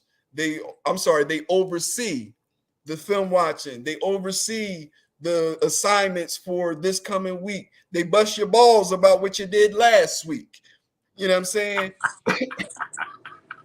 But the defensive coordinator, because we all know a defensive coordinator is a little more cutthroat than offensive coordinator. That's why I ain't really say that. All day, boy. The DC, he gonna come get you. If you don't got a DC that's gonna come get you, you might get your ass spanked in the playoffs if you make it. But one thing we can say about the game evolving, defense still win games. Defense still win games. We seen some high-flying offenses with no defenses go up against a high-flying defense with no offense and lose. Defense still win games. We have also the head coach. The head coach oversees the whole football operation. This is what we're going to do. This is what we're not going to do. The head coach should take the blame when the team loses, and pass out the flowers when the team win. That's what a head coach should do. A head coach is taken to a little better by players that know that this head coach knows the game. Not that feels, that know that this head coach knows the game. You have other coaches. You have the secondary coach. You have the linebacker coach. These are all position coaches. You have offensive line coach, defensive line coach, wide receiver coach, running back coach, quarterback coach, special teams coach. Teams take on the mentality of the head coach. True indeed. And for that statement is, as Coach Tone said earlier, loaded, because I told you guys I learned a lot from football about life. Yes, sir. And it's part of why I refuse to work for somebody. I got to build my empire. I've always had a C on my chest for every team that I suited up for. You dig what I'm saying? And the reason why is because I've always been able to find a way to get the best version of you out of you at this present time. Meantime, in between time, getting dirty alongside you and holding up my end of the deal. Okay? With that being said, the football team as a whole, this coaching staff are responsible for all these different parts for this team to operate. A lot of times what we see is some coaches upset because they don't have the weapons they feel they need for their particular style of calling plays. That's what we seen happen with Chip Kelly. Chip Kelly came in, he didn't see what he needed for the way he likes to call plays, and he got a lot of our players that we love out of here. I do want to say something good about Chip Kelly. Shout out to Shell Ron, who's agreeing. I do want to say something in agreement with Chip Kelly. Chip Kelly brought a culture to Philadelphia.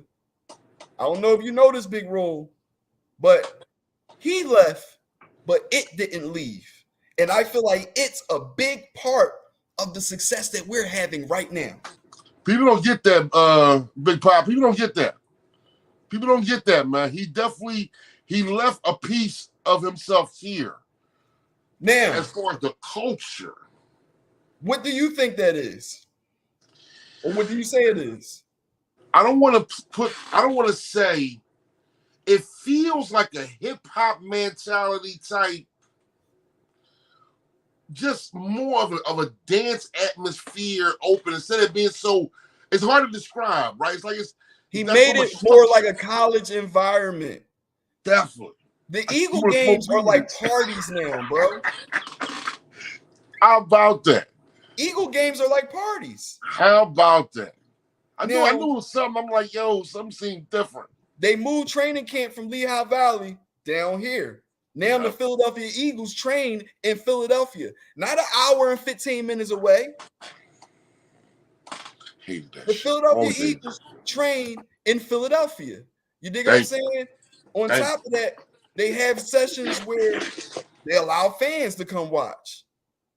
They bring out the big speakers and they play the music that these young guys like to listen to in their cars, when they're at the club, all that. They're making it easy to play football. All you got to do is show up and play football, and you're getting paid such and such million dollars. You dig what I'm saying? I feel like this is a big part of our success. Now, as far as the NFL goes, because this is across the league, I can't give Chip Kelly credit for what I'm about to say.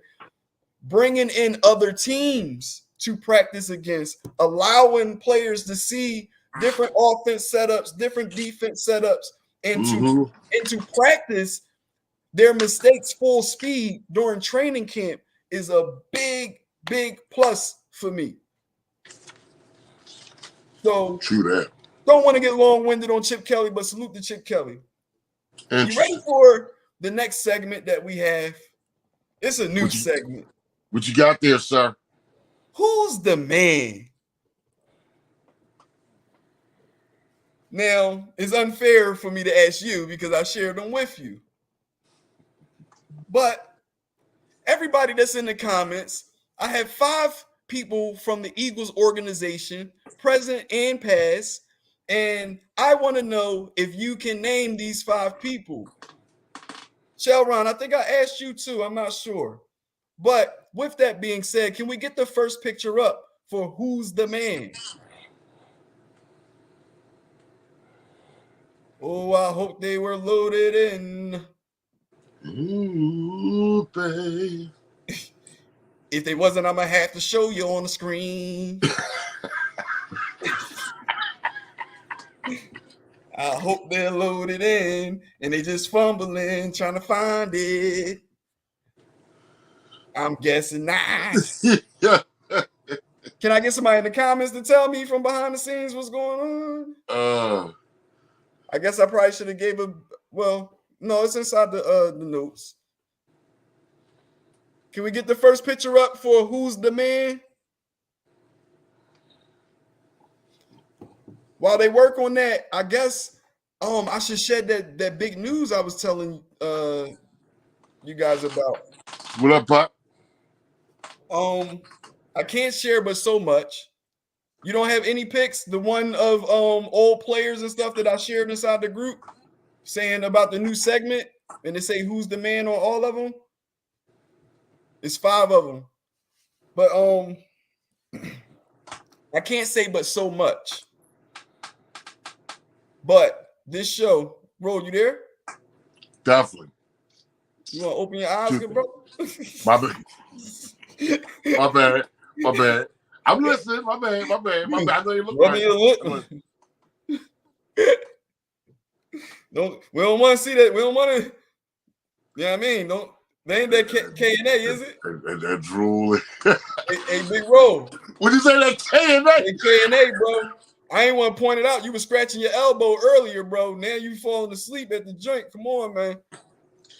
I got you, Pop. Come on, man. Come on.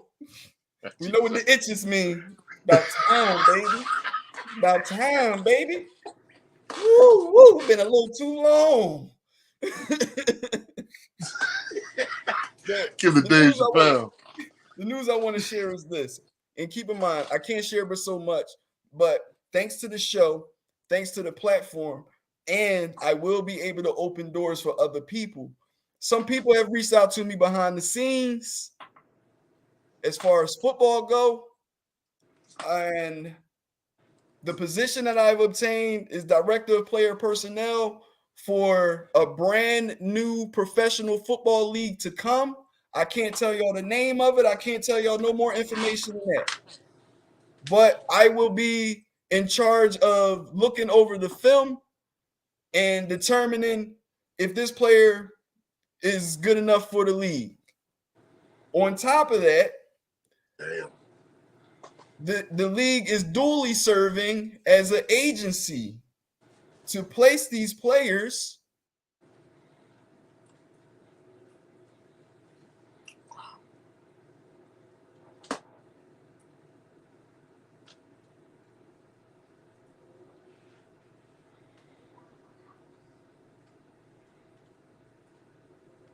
I think Pop done froze on me.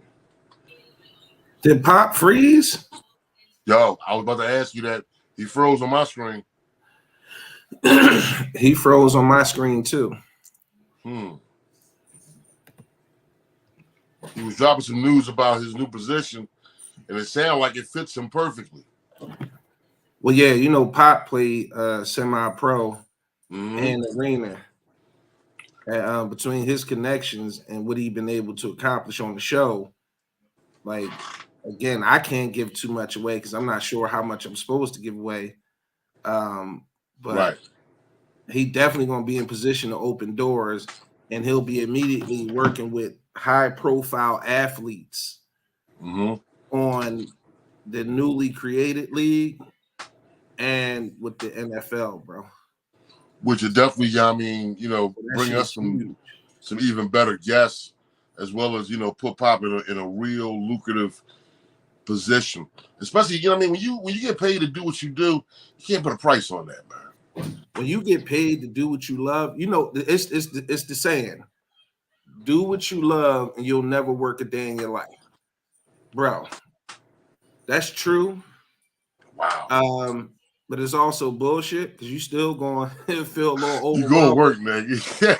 You going fuck put work. some Like, I'm doing what I love, and I'm telling you, I spent yesterday building the website for the network, organizing pictures and bios, trying to get the back end of the network so we can accept payments.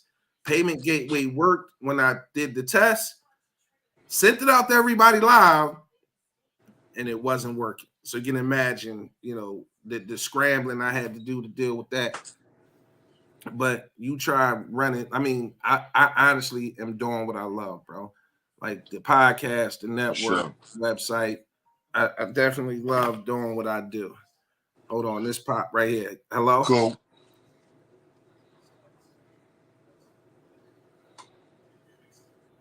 All right.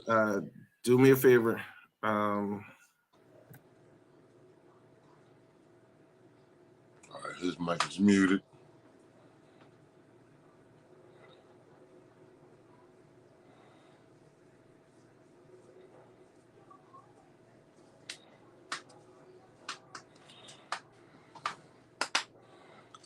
Something like my sound. My bad, roll.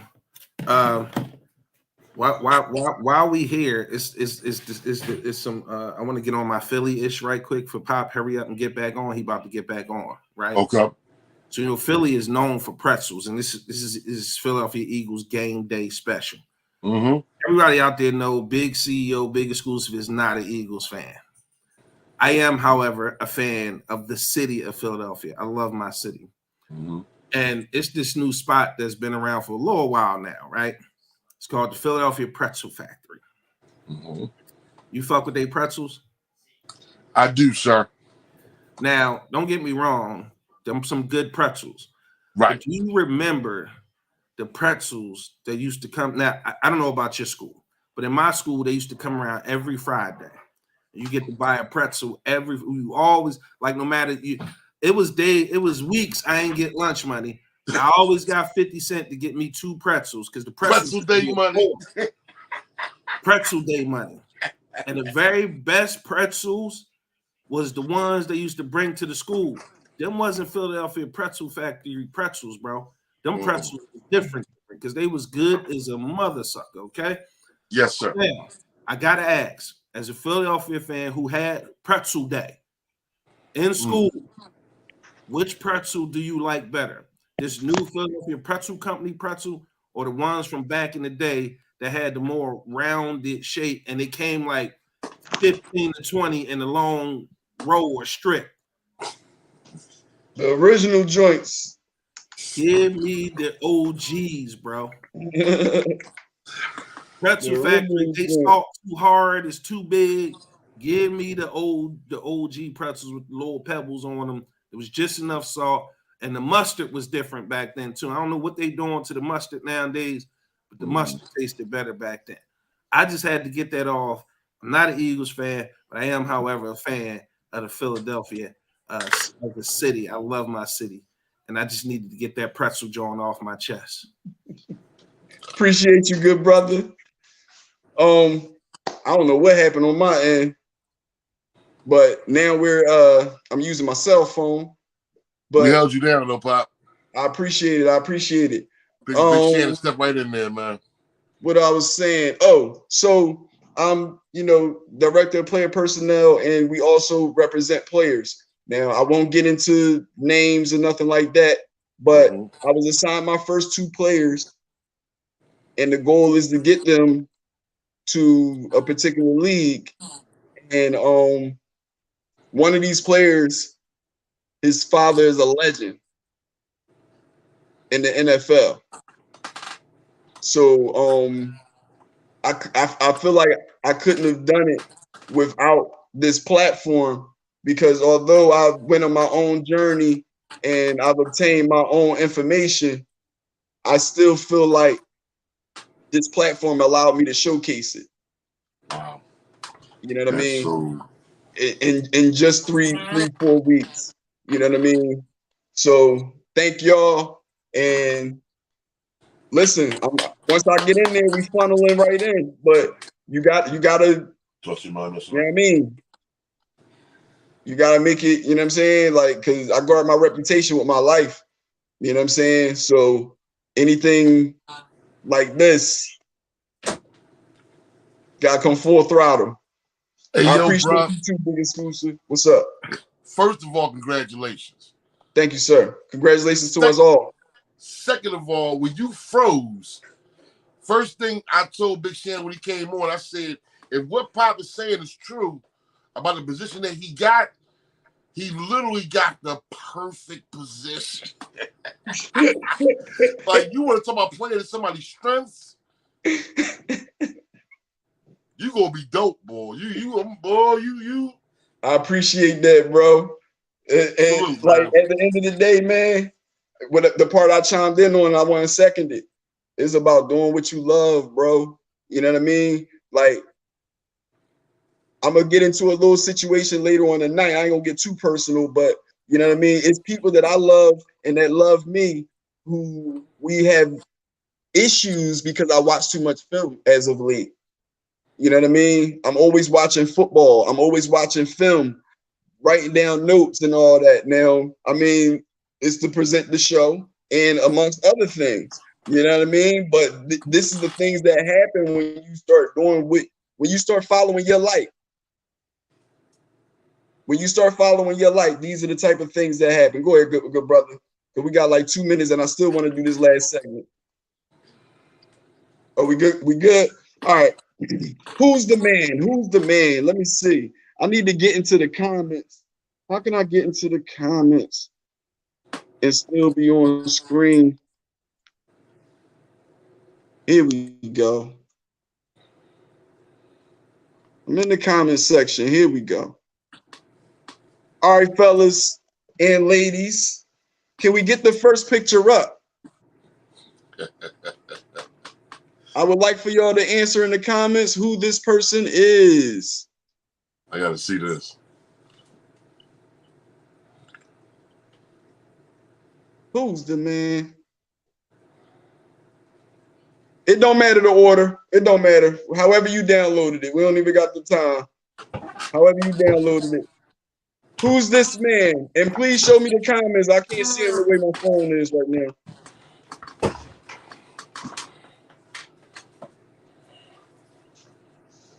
Howie Roastman. Big Exclusive got it. He's not even an Eagles fan.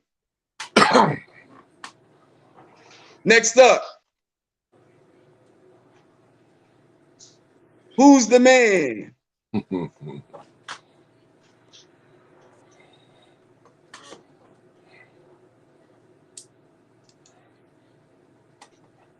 What we seeing? What we seeing? But her Big Shannon shit. Hey, Big Ro, can you read off the comments for me if anybody's answering? Cool. Let me go over into the comment joint. We only got Big Shannon so far with Butthurt. Who's the man? Who's the man?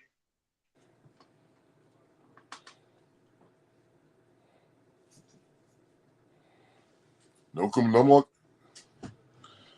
Big Shannon said Jalen Butthurts. Nope. Jalen Hurts no longer wears number 2. Jalen Hurts wore number 1. I think he only wore number 2 his first year, his rookie year. The past 2 seasons, he's wore the number 1. Where my Eagles fans at? Y'all should know this, man. Yeah. Where my Birds fans at? Come on now. We're going a tad bit over time, not too much. We go a few minutes over. Keith Needle said that's Tega. Yo, I said the same shit. I said the same shit. I said number 2 is Poppy Montega. I said the same shit. What make y'all say that, man? Oh, man. Now I can't even say his y'all name. Built the same. Y'all built the same. You know what? I can see that. I can see that. No, but listen, if you see his face and his mannerisms, he looked like my folks' brother. Like, all right, my man Shaw Green and whatnot definitely put it down. What'd he say? Slay, big play. Darius Slay. Big play Slay. Yeah, though. Can I get the next picture up there? I don't know Who's about the anybody. man? We gonna find out who really an Eagles fan right now, Pop. Yes, we are. We gonna Who's find out the who the real man? Eagles fans at. What's up, good brother Keith? Nice to see you in the comments too, good brother. Who's the man? Who's the man? Hey, yo, Pop, we not even finished this segment yet, and it's already dope. Ah, thank you, sir. So should dope. we keep it? Oh, We should keep it? No question. No question. It stays. Ah, my man. Who's the man? Come on. Talk to me. What's up? Come on, y'all. Number 25. Who that is? I want to say we drafted him in 1995. Wow. Wow. I may be off on that, but we drafted him in 1995, and he played alongside Ricky Waters, and they were known as Thunder and Lightning. Where my Eagles fans at? Thunder and Lightning. Ray Rhodes coached football team. He was very exciting to watch. Yeah. Very exciting to watch.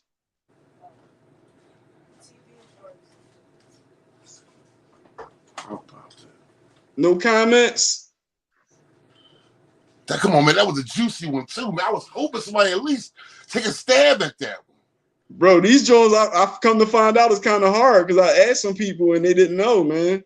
Come on, Sean Green. Come on, man. Take a stab at it. All right, this well. Back later on, went to there you go. Big exclusive guy to Charlie Garner. Okay. Yeah. Can we get the next picture up, please? Sean Green followed right up on big exclusive after he got it right. Oh, number 85. He played for us, I believe, the same year that Charlie Garner was here. He's a legend. Garner eventually went to San Francisco? And then the Raiders. Yeah. Yeah, or the Raiders and then San Francisco, one of those ways. He played for some other teams too, I believe, too. I think like one or two other teams. But this guy right here on the screen, he's a legend. A lot of Eagle fans forget he ever suited up for us. A lot of Eagle fans didn't know he ever suited up for us. But if you're a football fan, you know this man. Trust and believe you know this man. Come on, people. Who's this wide receiver? Big exclusive dropping breadcrumbs. I think we should exclude Big Exclusive because he in the group. He was present during that meeting that we had that shit up. That ain't fair. They ain't know it was Art Monk. He probably like, yo, I got something to do, bro. We need to wrap this shit up. All right, next picture, please. I bet money he ain't know that was Charlie Garner neither. Who's this person, everybody? Everybody should know this because as soon as you start an Eagles history lesson, they start off with this. They talk about this man walking to Franklin Field in the blizzard and being the MVP and helping us win the championship. No question. I think we was the Yellow Jackets. No, it's not Van Brocklin. Not Van Brocklin. That's close. I believe we were the Yellow Jackets when he played for us. His main position was running back. Oh, but he was a hell of a quarterback too.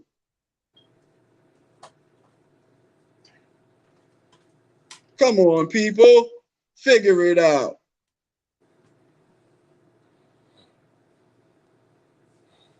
And this is the last person too. Nobody taking no stabs at it.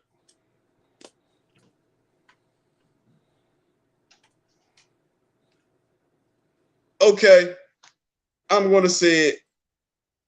Steve Van Buren.